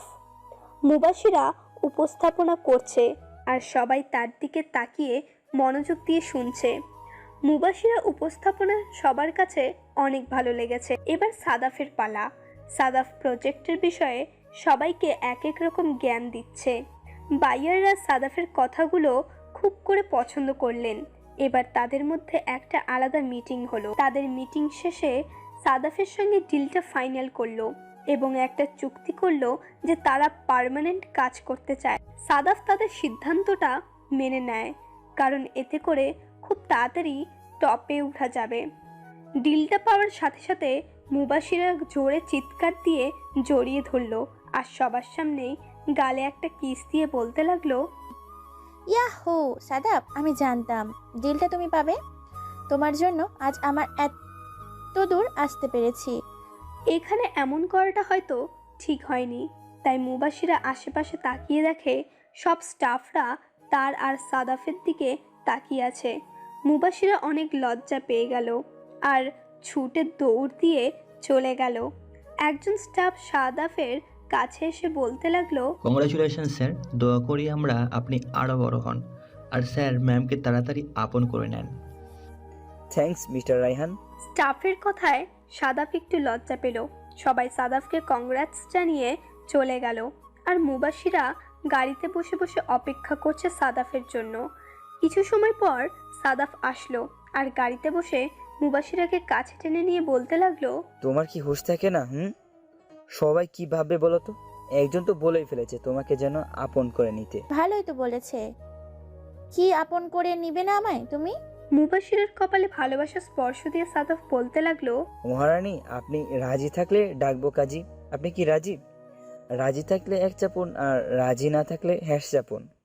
মুবাশিরা সাদাফের নাক টেনে দিয়ে বলতে লাগলো, রাজি মহারাজ। বাবাকে বলি তাহলে সবকিছুর ব্যবস্থা করতে। সাদাফ মাথা কাত করে বলে, তোমার ইচ্ছা। এর মানে সাদাফ হ্যাঁ বলেছে।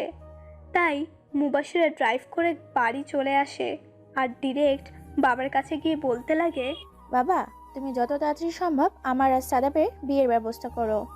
কথাটা বলেই মুবাশিরা লজ্জা পেয়ে সেখান থেকে উধাও হয়ে গেল। মুবাশশিরার বাবা মেয়ের এমন কাণ্ডে অবাক হয়েছে, আবার খুশিও হয়েছে। মুবাশশিরার বাবা সিদ্ধান্ত নিয়েছে 1 সপ্তাহের মধ্যেই ছেলে মেয়ের হাত এক করে দিবে। যেই ভাবা সেই কাজ। কাল থেকেই কাজে লেগে পড়ার সিদ্ধান্ত নিল মুবাশশিরার বাবা। সকাল সকাল ব্যস্ত হয়ে পড়ল সবাইকে ইনভাইট করার জন্য। ইতিমধ্যে রিসোর্টও বুক করা হয়ে গেছে। কিভাবে যে 7টা দিন কেটে গেল বুঝতে পারলো না। অবশেষে আজ বিয়ের দিনটা চলেই আসলো। রিসোর্টে বিয়ে পড়ানো হয়ে গেল। ওদের বিয়েতে সবাই খুশি। সবাই ফর্মালিটি শেষ করে বাড়ি ফেরার পালা। নববধূ বাসর ঘরে সাদাফের জন্য অপেক্ষা করছে, কিন্তু সাদাপের আসার নামই নেই। মিনিট 30 পর রুমের বাইরে সাদাপের গলা শুনতে পাওয়া যাচ্ছে। মুবাশশিরার হার্টবিট বেড়ে যাচ্ছে। সাদাপ ঘরে প্রবেশ করে দরজাটা লাগিয়ে দিল।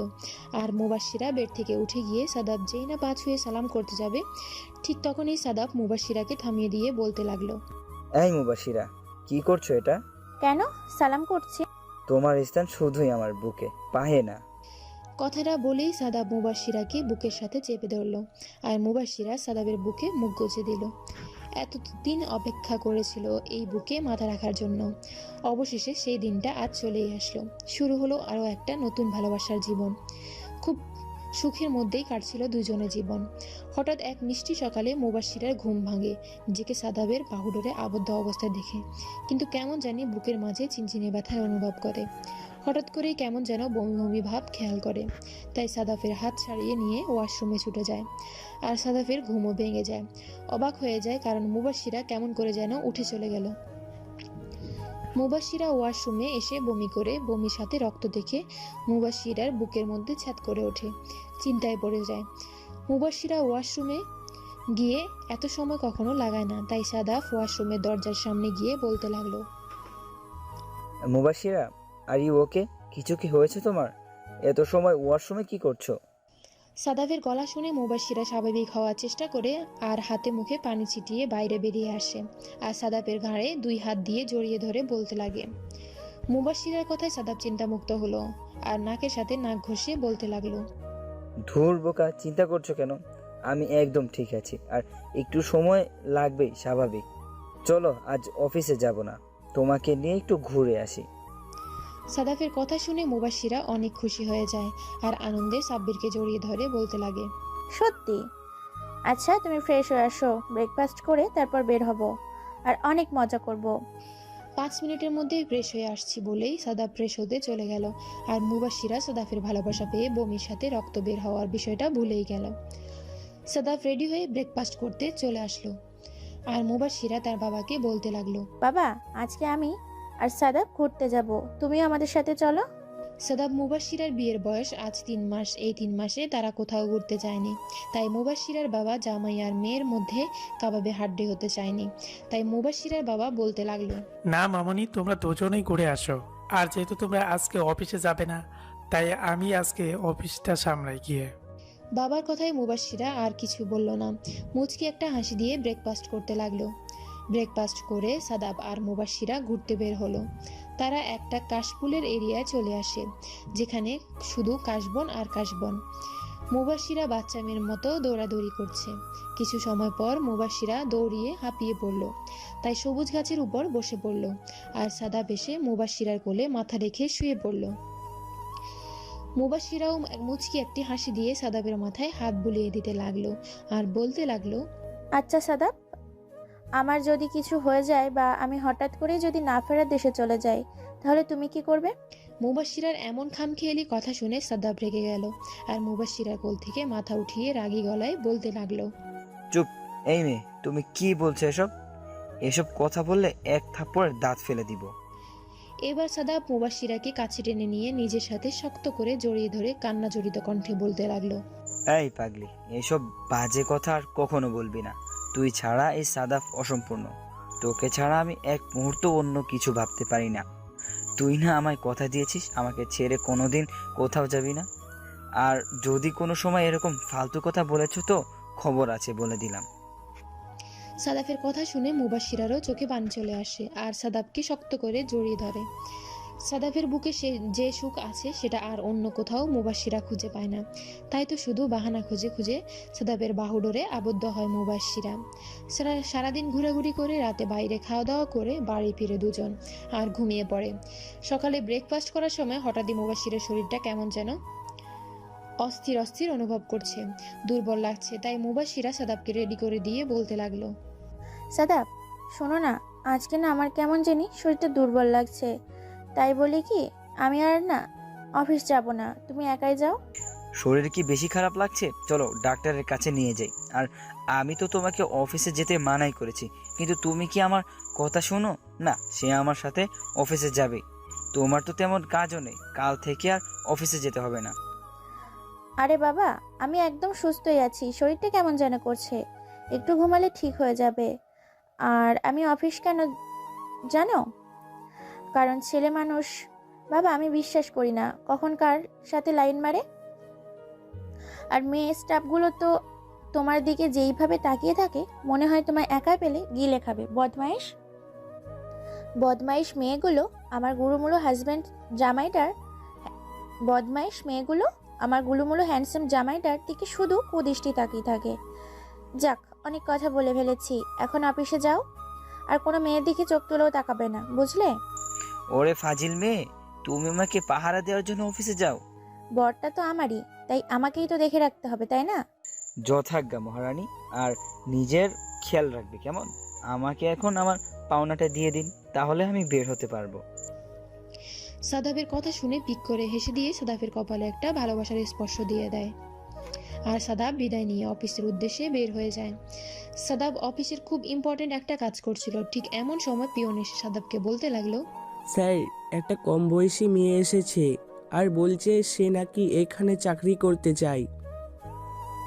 আমি অনেকবার বলেছি যে এখানে কম বয়সী কাউকে চাকরি দেওয়া হয় না, কিন্তু মেয়েটা কান্না করে দিয়ে বলে তার নাকি চাকরিটা অনেক প্রয়োজন। মেয়েটার কান্না দেখে অনেক মায়া হলো, তাই আপনাকে বলতে আসলাম। মেয়েটাকে কি পাঠিয়ে দিব? সাদাফ কলমকে কামড় ধরে কিছু সময় ভেবে বলল, আচ্ছা, আপনি মেয়েটাকে কেবিনে পাঠিয়ে দিন, আমি দেখছি কি করা যায়। পিয়ন মেয়েটিকে কেবিনের সামনে রেখে চলে গেল। আর মেয়েটা কিছু সময় এদিক ওদিক তাকিয়ে সাদাফের কেবিনে নক করলো। May I come in sir? Sadaf কাজ করছিল, তাই মেয়েটার দিকে না তাকিয়ে বলল, ইয়েস, কামিন। জি, বসুন। মেয়েটা ভিতরে ঢুকে সাদাবকে দেখে অবাক হয়ে যায় আর চুপ হয়ে দাঁড়িয়ে থাকে। সাদাব মেয়েটার দিকে তাকিয়ে সাদাবও অবাক হয়ে যায় আর মুখ দেখে অটোমেটিক বের হয়ে যায়, ইশিতা, তুই? বোন আমার, তুই এখানে কি করছিস? তুই কি চাকরি খুঁজতে এখানে আসছিস? সাদাব দাঁড়িয়ে ঈশিতার কাছে যায় আর ঈশিতা কান্না করে সাদাবকে জড়িয়ে ধরে বলতে লাগে, ভাইয়া তুমি একই ভাইয়া, তুমি হাঁটতে পারো? আমরা তো মনে করেছেন তুমি আর বেঁচে নেই। সাদাব বোনের কপালে একটা চুমু দিয়ে ছাড়িয়ে নিয়ে চেহারা বসিয়ে দিয়ে একটু খেয়াল করলো, দেখলো ঈশিতার মুখটা একেবারে শুকিয়ে গিয়েছে, মনে হয় কিছুই খায়নি এখনো। তাই সাদাব ল্যান্ডলাইনে কল দিয়ে পিয়নকে বলে এক প্যাকেট বিরিয়ানি নিয়ে আসতে। আর সাদাব ঈশিতার সামনে হাঁটু গেড়ে বসিয়ে দিয়ে বলতে লাগলো, বোন আমার, তোর এই অবস্থা কেন? আর তুই কেন চাকরি খুঁজে বেড়াচ্ছিস? সাদাবের কথা শুনে ঈশিতা কান্না করে দেয় আর কান্না করতে করতে বলতে লাগলো, ভাইয়া তুমি যখন বাড়ি থেকে চলে এসো তখন মা অনেক খুশি হয়েছিল, কিন্তু বাবা তোমার জন্য চিন্তা করতে করতে অসুস্থ হয়ে পড়ে, যার কারণে বাবার চাকরিটা চলে যায়। আর মায়ের আগ থেকেই নাকি একটা মরণব্যাধি রোগ ছিল। বাবার এমন অসুস্থতা হওয়ার কারণে আম্মু অনেক কষ্ট পায়, আর হঠাৎ করে আম্মু হার্ট অ্যাটাক করে। এইদিকে বাবা অসুস্থ, অন্যদিকে মা। এই অবস্থায় আমি কি করব আমার মাথায় কিছুই ঢুকছে না। মাকে নিয়ে কোন রকম হাসপাতালে নিয়ে যাই, কিন্তু মা আর চোখ খুলল না। আর এতদিন বাবার জমানো যা ছিল তা দিয়েই চলেছে। আর আমিও টিউশনি করতাম, কিন্তু বাবার ওষুধ কেনার মতো টাকা থাকে না, তাই বাধ্য হয়ে চাকরিটা খুঁজে বের করতে হয়েছে। ঈশিতার কথা শুনে সাদাবের চোখ দিয়ে অঝরে জল গড়িয়ে পড়তে লাগলো। হাজার হোক তারও বাবা মা। পিয়ন খাবারের প্যাকেট নিয়ে আসলো আর এইভাবে সাদাব আর ঈশিতাকে কান্না করতে দেখে বলল, স্যার, কি হয়েছে? আর আপনারা কান্না করছেন কেন? আর মেয়েটাই বা কি? Shut up. এই মেয়েটা মানে জানো ওকে? ও আমার ছোট বোন। আর খাবারের প্যাকেটটা রেখে চলে যাও। সাদাবের ধমক খেয়ে পিয়ন চলে যায় আর পিয়ন মুবাশিরাকে ফোন দিয়ে সব ঘটনা খুলে বলে, যার কারণে মুবাশিরা তাড়াতাড়ি অফিসে চলে আসে। অফিসে এসে দেখে একটা মেয়ে খাচ্ছে আর সাদাব পাশে বসে মেয়েটার মাথায় হাত বুলিয়ে দিচ্ছে। মুবাশিরা গলা খাকার দিয়ে বলতে লাগলো, আসতে পারি স্যার? সাদাব সামনের দিকে তাকিয়ে দেখে মুবাশিরা দাঁড়িয়ে আছে। সাদাব খুশি হয়ে মুবাশিরার কাছে গিয়ে মুবাশিরার হাত ধরে ভিতরে নিয়ে আসে আর বলতে লাগলো, মুবাশিরা দেখো, এটা হচ্ছে আমার ছোট বোন। দেখো আমার বোনটা কত বড় হয়ে গিয়েছে, পরিবারের দায়িত্ব নিজের ঘাড়ে নিয়েছে। সাদাব মুবাশিরাকে সব খুলে বলে আর মুবাশিরা সাদাবকে বলে, চলো বাবা, অসুস্থ বাবাকে আর ঈশিতাকে আমরা আমাদের বাড়ি নিয়ে আসি। আমি এখন থেকে বাবাকে দেখে করবো, তুমি অফিস সামলাবে আর ঈশিতাকে স্কুলে ভর্তি করিয়ে দিব। সাদাবকে কেন কোনো কথা না বলতে দিয়েই সাদাব আর ঈশিতাকে প্রায় টানতে টানতে নিয়ে গেল। মুবাশিরা নিজে ড্রাইভ করে সাদাফের বাড়িতে চলে আসলো আর সাদাফের বাবাকে নিয়ে মুবাশিরাদের বাড়িতে আসলো। আর সাদাব ফ্রেশ হতে লাগেল আর ঈশিতা অবাক হয়ে শুধু মুবাশিরার দিকে তাকিয়ে থাকে। ঈশিতা ভেবেই পাচ্ছে না এটা সাদাফের গার্লফ্রেন্ড নাকি বউ। ঈশিতাকে তাকিয়ে থাকতে দেখে মুবাশিরা ঈশিতাকে বলতে লাগলো, কি হয়েছে তোমার? আমাকে তোমার পছন্দ হয়নি? ঠিক তা নয়, অন্য কিছু ভাবছি। কি ভাবছো বলো আমায়। আমি ভাবছি আপনি কি আমার হবু ভাবি নাকি অলরেডি ভাবি হয়ে গেছেন। ঈশিতার এমন কথা শুনে মুবাশিরা মিষ্টি একটা হাসি দিয়ে বলতে লাগলো, ওরে পাজি মেয়ে, তুমি এইসব ভাবছো? আচ্ছা, তোমার কি মনে হয় আমি তোমার ভাবি হই নাকি হবু ভাবি হই? আপনার ভাইয়ের ব্যবহার দেখতে বুঝতে পারছি আপনি আমার ভাবি হয়ে গেছেন। রাইট? তুমি তো দেখি বেশ ইন্টেলিজেন্ট। বুঝলাম, কিন্তু আরো একটা প্রশ্ন আছে। করে ফেলো। ভাইয়া তো হাঁটতে পারতো না, কিন্তু ভাইয়া তো এখন বেশ ভালোভাবে হাঁটতে পারে। মুবাশিরা আস্তে আস্তে সব ঘটনা ঈশিতাকে খুলে বলল। সব শোনার পর ঈশিতা মুবাশিরাকে শক্ত করে জড়িয়ে ধরে কান্না করে দিয়ে বলতে লাগলো, ভাবি তুমি আসলে অনেক ভালো একজন মানুষ, তোমার এই ঋণ কখনো শোধ করা যাবে না। ধুর পাগলি মেয়ে, কান্না থামাও, কান্না করলে কিন্তু আমি মাইর দিব। সাদাব ফ্রেশ হয়ে এসে মুবাশিরা আর ঈশিতা গল্প করছে, তাই সাদাবও তাদের জয়েন হলো। ছেলেকে পেয়ে সাদাফের বাবা আস্তে আস্তে আগের মতো সুস্থ হয়ে গেল, কিন্তু এইদিকে মুবাশিরার অবস্থা দিনে দিনে খারাপ হয়েই যাচ্ছে। আগে মাঝে মাঝে বমির সাথে রক্ত বের হতো, তাই বিষয়টা আমলে নেয়নি মুবাশিরা, কিন্তু এখন প্রতিদিন বমি হয় আর বমির সাথে রক্ত বের হয়। বিষয়টা মুবাশিরা কাউকে বলেনি, কারণ সবাই চিন্তা করবে তাই। কিন্তু মুবাশিরার বিষয়টা কেমন যেন খটকা লাগছে, তাই ফ্রেন্ডের সাথে দেখা করার বাহানা দিয়ে ডক্টরের কাছে যায় এবং ডক্টর মুবাশিরাকে চেক আপ করে যা বলে। মুবাশিরা তা শোনার পর মোটেও প্রস্তুত ছিল না। ডাক্তার বললেন, কিভাবে যে বলি কথাটা আপনাকে। স্যার, আপনি নির্দ্বিধায় বলে ফেলুন। আপনি কি কথাটা শুনলে সহ্য করতে পারবেন? যদি পারেন তাহলে আপনাকে বলবো, আর না হলে। ডক্টর, আমি বেশ স্ট্রং আছি, যত খারাপ খবরই হোক না কেন আমি সেটা সহ্য করতে পারবো। আপনি বলুন। আপনার ব্লাড ক্যান্সার ধরা পড়েছে আর আপনি লাস্ট স্টেজে পৌঁছে গিয়েছেন। আপনার হাতে মাত্র 2টা মাস সময় আছে। আপনি ঠিক আছেন তো মুবাশিরা? দেখুন, এভাবে ভেঙে পড়লে আপনি আরও তাড়াতাড়ি। না, আমাকে এইভাবে ভেঙে পড়লে হবে না। আর যদি সাদাব বিষয়টা টের পেয়ে যায় তাহলে অনেক কষ্ট পাবে। যেই কয়দিন এই পৃথিবীর বুকে আছি সে কয়টা দিন না হয় সাদাবের বুকে মাথা রেখেই কাটিয়ে দেব, কিন্তু কাউকে কিছু টের পেতে দেব না। মুবাশিরা বাড়ি ফিরে সবার সাথেই খুব হাসি খুশি ভাবে দিন কাটাতে লাগলো। মুবাশিরা এখন আগের থেকে সাদাফের ভালোবাসা বেশি পেতে চায়, তাই সব সময় সাদাবের পাশে পাশে থাকে। সাদাবও তার প্রিয়সীকে সব সময় আগলে রাখে, কিন্তু আস্তে আস্তে মুবাশিরার অবস্থা খারাপ হয়ে যাচ্ছে। 1 মাস পার হয়ে গিয়েছে, মুবাশিরার চিন্তা হচ্ছে, আমি আর মাত্র 1 মাসই এই মায়ার পৃথিবীর আলো দেখতে পাবো। আমি সুখী হয়েছি কিন্তু কয়েকটা দিনের জন্য। এখন আমি মেহমান হয়েই গেলাম এই পৃথিবীর। কয়েকটা দিন পর সব মায়া কাটিয়ে চলে যেতে হবে না ফেরার দেশে। এইভাবে আরো 15 দিন কেটে গেল। সবার খাবার টেবিলে বসে খাবার খাচ্ছিল। ঠিক তখনই মুবাশিরার কাশি দিল, আর কাশির সাথে রক্ত বের হচ্ছিল। মুবাশিরা রক্ত দেখে তাড়াতাড়ি ওন্না দিয়ে রক্ত মুছে নেয় আর ভাবে, যাক বাবা, কেউ দেখতে পায়নি। যদি কেউ দেখে ফেলতো তাহলে এতক্ষণে কেলেঙ্কারি হয়ে যেত। কথাগুলো ভেবেই মুবাশিরা স্বস্তির একটা নিঃশ্বাস নিল, কিন্তু খাবার শেষ করে যখনই মুবাশিরা উঠতে ঠিক তখনই মুবাশিরা মাথা ঘুরে পড়ে যায়। মুবাশিরা মাথা ঘুরে পড়ে যাওয়াতে সাদাব খাওয়া বাদ দিয়ে মুবাশিরাকে কোলে তুলে নিয়ে বলতে লাগলো, এই মুবাশিরা, কি হয়েছে তোমার? চোখ খুলো। এই সীতা, গ্লাসে করে পানি আনতো। সবাই খাওয়া বাদ দিয়ে মুবাশিরার কি হয়েছে তাই দেখছে, আর মুবাশিরার বাবা কান্না জুড়ে দিয়েছে। আর সাদাফের বাবা তাকে সান্ত্বনা দিচ্ছে যে কিছু হয়নি, আপনি কান্না থামান প্লিজ। ইশিতা গ্লাসে করে সাদাবকে পানি দেয় আর সাদাব কয়েক ফোঁটা পানি মুবাশিরার মুখে মারে। মুবাশিরা মিটপিট করে তাকায় আর সাথে সাথে কাশি চলে আসে, যার কারণে মুবাশিরার মুখ দিয়ে রক্ত বের হতে থাকে। সাদাব রক্ত দেখে বলে ওঠে, রক্ত? এই মুবাশিরা, তোমার কি হয়েছে?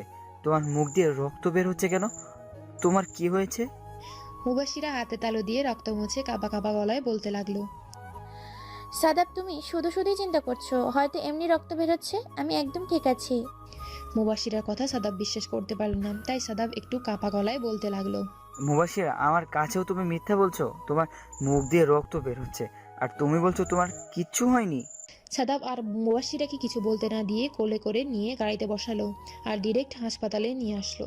আর ডক্টরের কাছে গিয়ে বলতে লাগলো, ডক্টর দেখেন, আমার স্ত্রী হঠাৎ করে জ্ঞান হারিয়ে ফেলে আর কাশির সাথে রক্ত বের হচ্ছে। ডক্টর মুবাশিরার দিকে তাকিয়ে সাদাবকে বলতে লাগলেন, ইনি আপনার ওয়াইফ, আপনাকে কিছু বলেনি আপনার ওয়াইফ? 1.5 মাস আগে একবার চেক আপ করতে আসছিল, তার তো ব্লাড ক্যান্সার ধরা পড়ছিল। আর আপনার ওয়াইফ তো লাস্ট স্টেজে, হয়তো আর বেশি দিন। ডক্টর আর কিছু বলার আগেই সাদাব থামিয়ে দিয়ে বলতে লাগলো, প্লিজ ডক্টর, এমন অলক্ষণে কথা বলবেন না। আমার মুবাশিরার কিচ্ছু হবে না। ডাক্তার, যত টাকা লাগে আমি দিব। প্লিজ ডাক্তার, আপনি কিছু একটা করেন। দেখুন, সব কিছু তো আর টাকা দেওয়া হয় না। আপনার ওয়াইফ এই বিষয়টাকে গুরুত্ব দেয়নি, তাই এমন হয়েছে। আর সবাই এই ভুলটাই করে বসে। জিনিসটা যখন ছোট ছিল তখন একটা অপারেশন করলেই সব ঠিক হয়ে যেত, বাট এখন লাস্ট স্টেজে। আমার হাতে এখন আর কিছুই করার নেই, তবে আপনি বরং সিঙ্গাপুর নিয়ে যেতে পারেন।